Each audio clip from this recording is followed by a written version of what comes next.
Hey everybody, welcome back to another video. I'm Mike B, and today we're going to be going over the really popular, recently released film called 1917. People have been asking me in person and online to do a review on it, and I hadn't seen it, so I finally went and saw it. And I'm going to nitpick the shit out of this movie. No, I'm just kidding. I'm actually not going to do that. That was clickbait, totally. But anyway, I'm going to give you like what I thought about it. It's going to be hopefully a fairly short video, probably not though, but I'll try to keep it non-ranty. This is about as ranty as it'll get. First of all, I don't have any British kit, World War I British Expeditionary Force kit here after BEF, because it gets tiring saying British Expeditionary Force and I get tongue-tied and all that shit. So BEF. I don't have any BEF kit besides this, which was actually purchased with a lot of help from my Patreon supporters. So I made a video on this a little bit ago for them. So if you want to get like behind the scenes and kind of sneak peek stuff at what's coming up on the channel, become a Patreon supporter. Also, if you want to support my channel and help me get cool props like this, become a Patreon supporter. Link is in the description. I just wanted to get that out of the way. Thanks a lot to all my Patreon supporters who allowed me to purchase this. I haven't had one in a long time. It's a nice 1918 Lithgow, or Lithgow, however you pronounce it, Australian #1 Mark III. Did I already say 1918? Probably. Anyway, so we got that out of the way. So I'll be using this as a kind of a prop. This is the only real part of BEF kit that I would have, besides the bayonet and the replica grenade. But all right, done ranting. So we're going to start off. I'm going to go from the beginning. There's going to be spoilers. I'm not going to go into like excruciating detail about the plot and everything, because this was from the get-go advertised as fiction. It's historical fiction. So there was really no truth to it. It was loosely based on maybe a true story about something somebody heard. But the writer slash director and they said that it's fiction. It did not really happen this way. So that was fine by me. You can take artistic liberty with that, as long as you say, hey, this isn't really like Saving Private Ryan, based on a true story, and everybody thought it was a true story. But anyway, so I like that about the actual person who wrote and made this. So we'll start out from the beginning and kind of chronologically go through. I'll try to keep this short again. I wrote down a bunch of things as I was watching this. So the first thing is in the first couple, or the first scene rather, you see a different variation in gear. And I'll also start off by saying I really don't know a lot about the BEF's gear and their kit and what looks good, what doesn't, from a distance. So bear with me on that. I know a lot about US kit, German kit, but BEF I'm not super savvy on. So that's why I didn't do a lot of nitpicking on that stuff, because I didn't know. And I'm not going to claim to know something that I don't. I still have to do a bunch of research on the British involvement in general. So another disclaimer, we'll get this going. But I know a basic level of stuff from friends that I have and stuff. So I did like the difference between the pattern 08, which is the canvas kind of pouches, the webbing system, and the pattern 1916, which is a leather like 2-pouch system. You could tell the one guy that had been there a little bit longer had the pattern 08, and the guy that hadn't been there as long had the pattern 1916, which was pretty cool. I thought that was neat, having that variation. That's a little detail that I really haven't seen in a film before, so that was pretty good. And then on the weapons, you can see as they're kind of walking through an area with a bunch of soldiers, I like the variation of magazine cutoffs on the #1 Mark IIIs, because the older ones before about 1915 or 16 would have the magazine cutoff right here. This one does not, because it was made in 1918, but the stock is cut for it, so it's an older stock. And it was pretty good that when they were actually using the rifles, like they were intending to use the 10-round magazine, they actually had the magazine cut off so they could access the magazine. I thought that was really cool, instead of just having it there and going through rounds. I think they must have used real SMLEs, because otherwise it wouldn't work. But for repeat fire, it was made for single shot mode at that point, volley fire. So I really enjoyed that little tiny detail. That was pretty cool. I also don't think I've seen that in a film before. And then the gear in general looked okay. Like I've been to reenactments, and I've seen people that have a really good kit and they know a lot about their stuff, and I trust them, and I've seen original pictures. And to me, the kit actually looked pretty damn good. I could be wrong though on that, because I have a very basic knowledge and understanding of that. But I thought overall, the way they wore it, everything looked pretty much like I've seen in original pictures and at reenactments with people that know their shit. So we'll get into this, because this is just the first couple things that I saw. This is in the first couple minutes. I love the long shot scene style. It's basically like it's like a 10 to 15 minute shot all in one. People have to be there in their certain spot, and everything has to go right, or you have to start the whole thing over. And that takes a lot of work, but it also makes it a lot more realistic, I thought. So I really loved that style of shooting the film, especially with this subject matter, because you're going through trenches, you're going through no man's land, which we'll get to in a second. And it made it really cool to just, kind of follow. It made it kind of feel like you're almost there. Obviously you're not, but it was shot in a way where I thought it was really unique and really, really cool for a war movie. So then we'll get to that, the long scene, and then I liked when they were crossing no man's land at a certain point in the film. I liked all the random shit and debris that was laying around. Not just bodies and, rats and crows and the typical shit and barbed wire, which was also there. But like the random mess kits, the random e-tools that had fallen off when people were running or sprinting or falling down, going through that absolute horrific clusterfuck of no man's land. And there's random helmets everywhere, random rifles. It's not just bodies, it's stuff that people dropped in passing or that people just left there after the bodies were removed or whatever. I thought that was a really cool touch. There was a lot of helmets, a lot of like just dented up, mangled shit, mess kits, German and British. There was ammo pouches laying. Yeah, it was just really pretty interesting the way they did that. And then they ended up getting to the German lines, and I liked the way that they actually did their research and realized that the German trench systems were a lot more well-built and structured, and they were more solid because they were made to be more permanent, like, you shall not pass, right? Whereas the Allied trenches, as a general rule, were more hasty, and they were living in dugouts with just little holes that are in the side of the thing, maybe braced by some wood planks or whatever. But basically, it's just you're living in a fucking hole, and it's disgusting because they're made to be like, oh, well, we're not going to be here long, we're going to be moving up, so we can't really take the time to reinforce this and make it pretty. Whereas the Germans, they said, no, we're going to pour concrete, we're going to have I-beams running to reinforce this stuff, steel I-beams, if you don't know what those are. We're going to have actual like bunkers underneath the ground that we can go to. We're going to have barracks in there. We're going to have kitchens or mess halls, all that stuff. Underground, secured by concrete, built like a brick shithouse. They're not going to pass. These are going to be deep trenches. They're going to be secure. It's going to be basically like having a military base, but in a trench. And that was pretty cool. And I liked all the random stuff that was in the German trench, like the signs, have your gas mask and this and that and this and that. It's just pretty much like a reminder, and then there's a couple like random things of debris, and you can tell people had just been there, little stoves and stuff. It was pretty cool. I liked the little details in the German trench as well. And then when they get to the actual barracks part underground, they had actual bunk beds in there, and they're like, oh my god, the two British guys are like, excuse me, they're like, oh my god, look at this, they have beds? Oh, excuse me. And it was pretty interesting to see that too, because you're not living in a hole or sleeping on the ground. And then when they get behind the German trenches, the amount of spent artillery shells and casings and just the size of them were pretty cool. Because a lot of times, they'd be firing from pretty far behind the trench, and they wouldn't have enough carts or whatever to get rid of the brass casings, so they'd just make piles of them and just kind of stack them up, because what else are you going to do with them? I thought that was pretty cool. There was a huge amount of them. I didn't know what they made them out of on the set, but it looked really real. It looked pretty cool. And then there were some guns too that they probably couldn't take because they lost horses or whatever, and so they just destroyed them. But it showed the kind of artillery that the Germans had right up near the front. Let's see. Oh, and then you see on one of the main characters, he's got a private purchase ID tag or whatever on his wrist. It's a little bracelet thing that has his personal information on it. The BEF was issued dog tags, which is also in the film, and I'll get to that in a second. But this kid had a private purchase, basically bracelet that was just like a dog tag for this. So if you got dismembered or whatever, a lot of families would do that before they went. A lot of families spend however much money to get that, just to make sure their body can be identified, because there's a lot of missing in action, and we can't identify the body because they're blown apart. So that was a pretty cool little touch too. You had to do some research to know those existed and figure that out. And then with the dog tags, that was pretty cool.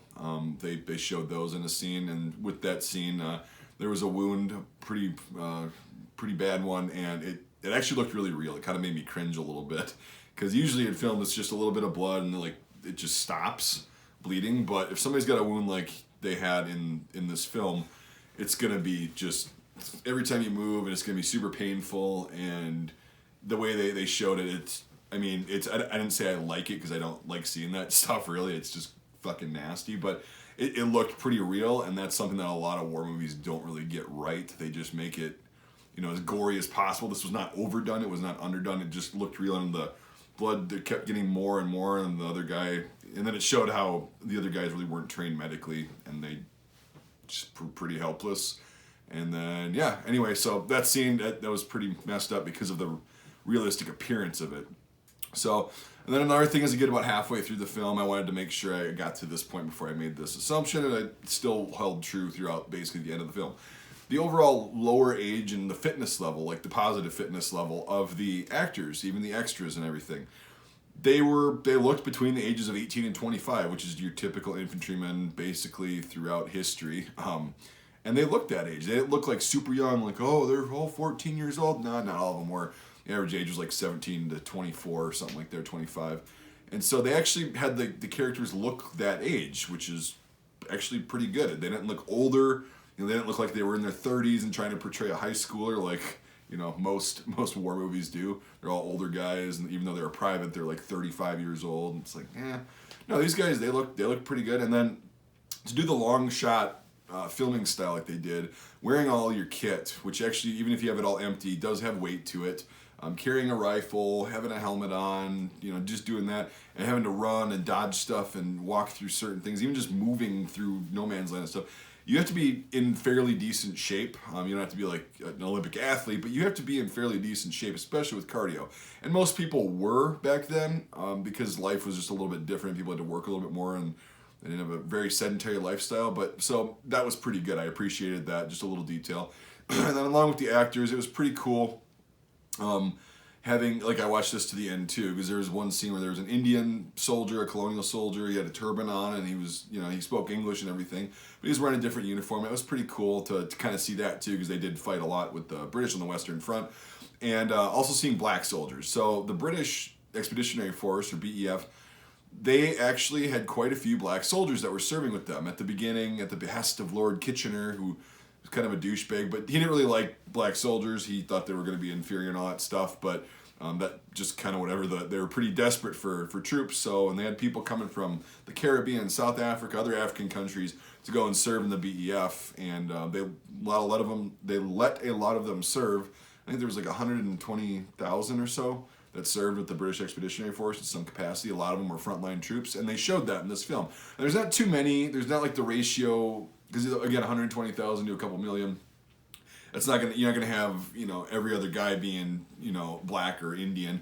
They did the ratio very well, and I appreciated that they were included, because it was definitely a part. Like other war films in the past have not included that. It's just all the British, but the British like their colonies just like the French. So that was a really good touch. I liked. Now we'll get to the stuff that I didn't really care for. All right, and this isn't gonna take long because there wasn't actually a whole lot of it, but I didn't care for the obvious fake recoil of the rifle. Now, I understand before you go, oh, they don't have a choice. I know that. And you're shooting blanks on the set, or maybe you're not. You're just pulling the trigger and they're going to edit the sound in afterwards. a lot of actors probably haven't fired a rifle, especially like an SMLE that's got some recoil to it. And you really actually can't mimic the recoil because, safety Nazis, it's clear. You really can't mimic the recoil because, that's a little bit too much. What I saw in the film is he was either doing nothing or going the straight up and back. And really rifles, I'll try to do it the best that I can. Just kind of, this is what it looks like basically. It's a little jump straight back. It's a lot quicker. I've never seen a person be able to mimic it perfectly, but it's just kind of a quick jump straight back. And it's nothing too exaggerated, but obviously this guy didn't really have experience, which is fine. I get that. It's not really a big deal, but it was something that I just was like, every film, I haven't seen one get it right. I know they probably can't use live rounds on the set because of liability reasons, but it would be cool, and it would look a lot more realistic. But now this is something that they could have fixed. And this is a very Hollywood thing. This is not exclusive to this film. Is the fake ass bullet impacts. So when people are getting shot at, apparently they have to have a massive explosion. They're all shooting armor-piercing, incendiary, explosive ammo at these, just average Joes. Because every time a bullet hits a piece of concrete or a piece of steel or something, there has to be that dramatic effect to let you know that a bullet just impacted right there, and it's like an explosion. And that shit just drives me up a wall. Bullets really don't. I mean, they make a little bit of a poof if they hit concrete or something. Steel, unless they've got some, like a different kind of metal in the jacket of the bullet, it's not really going to spark because it's copper, and copper doesn't create sparks, but I mean, I guess it can, but usually it'll go through the steel and you won't really see it. You'll hear it, but I mean, they have to do that for dramatic effect. I get that, but it just makes me cringe. But whatever, it's not that big of a deal because it's not the only film that does that. Now, this is the one scene that I just really, really didn't like, and it really pissed me off. There's one scene where he's running through a town at night, and there's like a random German soldier that appears out of nowhere, and and he's like running at this British kid, and he's just hip firing his G98 at him. And it's like, okay, so you're telling me, and then he starts chasing after him, winding. It's just basically a Hollywood chase scene that I thought was bullshit and unnecessary. They could have just had a bunch of guys shooting at him, and they could have made it a little bit better, because like obviously it's like a western where nobody gets shot except unless they're the bad guys. And so he's running, and there's just like 15 guys shooting at him at one point. None of them are hitting him, and they're all running, and they're like literally running and hip firing their G98 at him, and then the bullet, the massive bullet impact. And I was like, give me a fucking break, come on, like so unnecessary. It was good up until that point. I was feeling okay about it. There's some other shit that was like whatever, but I'm not going to waste time mentioning it. But this was the one that really pissed me off. So apparently the Germans couldn't hit shit in World War I or realize that when you're chasing somebody, if you stop for 3 seconds, raise your rifle up and aim, you'll probably hit them. So that was stupid, but whatever. It's a movie. It's not really meant to be real, even though the rest of the film was doing fairly decent, I thought. So then there's another scene right after this one where one of the main characters decides to go for a little swim in a river, and he's running, or he goes down this river in this massive, white caps and stuff, goes over a waterfall, and he's in the water for a while, right? And when he gets out of the water, his paperwork that he's had and he's trying to get somewhere is magically fine, even though it was in his breast pocket the whole time. So he was in the water for approximately, I don't know, at least 20 minutes, according to this, 10 or 20 minutes, and the water didn't saturate, and it wasn't wrapped in oilcloth or anything, it was just in a book, and his pictures were fine and everything. That was dumb, but it was required for the plot because the river scene would add more to the plot than actually the documents being all... it's written with ink at that time. You get it wet, it's going to run, and it's not going to be legible for the most part. So anyway, and then after that scene, he goes and finds this gathering of British soldiers with a guy singing in the middle. I thought it was like a mass or something at first, and then it's just this guy singing, and all these soldiers are sitting around him all, doe-eyed and just watching. It's like they're going to be attacking soon. And then the main character just kind of like waltzes in, and, they're all sitting in like a 360-degree circle around this one guy, and nobody notices the random dude stumbling up. Like, nobody notices, and he just kind of slumps down. I'm like, really? So your lack of security is that fucking terrible, where nobody out of, there's probably 150 to 200 guys just sitting there, nobody noticed this random dude walking up and then just kind of sitting in the back? I thought that was kind of dumb, but again, it was for the effect of the scene and everything, kind of the build-up, and I got that. So yeah, that's about it. That's all I've got, really. It was not a terrible movie.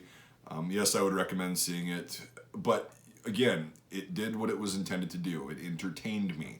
It's made for entertainment. It's not made to be a historical resource or reference and taken word for word as gospel. So it accomplished that goal. It was entertaining. The time seemed to go by fairly quickly, which is important for me when watching a movie like that. So I thought it was cool. I thought it was okay. The story was pretty neat, and the way it was shot was really cool. So yes, I'd recommend going to see it. And that's basically my review on it. So, because I've had a lot of people asking me what I think, and I hadn't seen it, so I finally went and did that. So anyway, hope you enjoyed the video. Let me know what you think. I didn't get too far in depth because I hate it when people go break down a scene, and it's like you give away, I know there's spoilers in here, that's why I said at the beginning, but I didn't really go into too much detail to really ruin it for people, because you have to watch it yourself. So anyway, thanks for watching, everybody. I appreciate it. It was a decent film, and it's kind of a fun movie. I'm sorry this review is long. I just had all these things written down, so I figured I'd go over them and try to not ramble as much as possible. Thanks again. I'll mention this again to my Patreon supporters for allowing me to get this Lithgow #1 Mark III. I'm making some sweet videos on this. Some of these are going to be exclusive to Patreon, so it's worth becoming a supporter. They're $1 a month, and then you help support the channel and get cool stuff like this and camera gear and whatever else. But this is just the newest installment, and then there's other videos that I'm going to make on this pretty soon exclusively for Patreon supporters, so check that out if I stay alive long enough for you to do that. And I appreciate you watching, and we'll see you on the next video.